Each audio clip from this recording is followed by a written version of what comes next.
Hello అండి. కొత్తగా Kuwait వచ్చే వాళ్ళకి శాలరీ ఎంత ఇస్తారు? ఇంకా పాత వాళ్ళకి ఎంత ఇస్తారు? ఇంకా వచ్చేసి ఇక్కడికొచ్చాక యూనిఫామ్ కంపల్సరీగా వేసుకోవాలని అడిగారు. నేనైతే దానిపైన ఫుల్ వీడియో చేశానండి. ఈ వీడియో కింద లింక్ ఇస్తాను, తప్పకుండా అయితే చూడండి. ఈరోజైతే మటన్ వెజిటేబుల్స్ వేసి రైస్ చేస్తున్నాను. ఎలా చేస్తాను ఏంటి చూపిస్తాను, చూసేయండి. ఇక్కడైతే మటన్ అయితే ఉప్పు, పసుపు, చెక్క, లవంగాలు అన్నీ వేసి ఉడికించి పక్కన పెట్టుకున్నాను.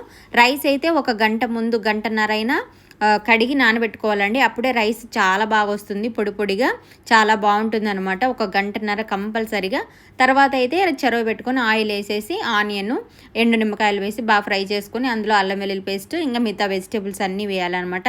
బీన్స్, క్యారెట్, ఆనియన్ కూడా నేను అలాగే గడ్డలు గడ్డలు వేసాను. ఇంకా వచ్చేసి నేతి బీరకాయ లాగా ఉంటుంది, వంకాయ, ఇంకా క్యాప్సికము, ఉల్లగడ్డ ఇవన్నీ వేసి బాగా ఫ్రై చేసుకోవాలండి. ఇందులో మసాలాలు చూడండి: మిరియాల పొడి, ధనియాల పొడి, జీలకర్ర పొడి, ఇంకా వచ్చేసి లెమన్ పొడి, పసుపు, ఉప్పు ఇవన్నీ వేసి బాగా ఫ్రై చేసుకోవాలి.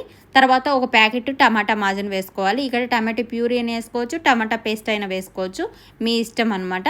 తర్వాత మనం ఉడికించిన మటన్ కూడా వేసుకొని ఫ్రై చేసుకోవాలన్నమాట. తర్వాత దానిపైన రైస్ ఉంటాయి కదా, రైస్ కడిగినవి పైన వేసుకోవాలి. వెజిటేబుల్స్, మటన్ అవన్నీ కింద ఉండాలి. ముందుగా మనం ఉడికించిన మటన్ వాటర్నే ఎసురుగా వేసాను నేను. ఇక్కడ రైస్ కిందనే ఉండాలండి ఈ వెజిటేబుల్స్, మటన్ ఇవంతా. అప్పుడే మనకు మటన్ చాలా జ్యూసీగా చాలా బాగుంటుంది. ఈ మసాలాలన్నీ మటన్ పీసెస్కి పట్టి అంతా చాలా సూపర్ టేస్టీ ఎమ్మీగా ఉంటుంది అనమాట. నా వీడియో కనుక నచ్చినట్టయితే లైక్ చేయండి, షేర్ చేయండి, సబ్స్క్రైబ్ చేసుకోండి. బాయ్.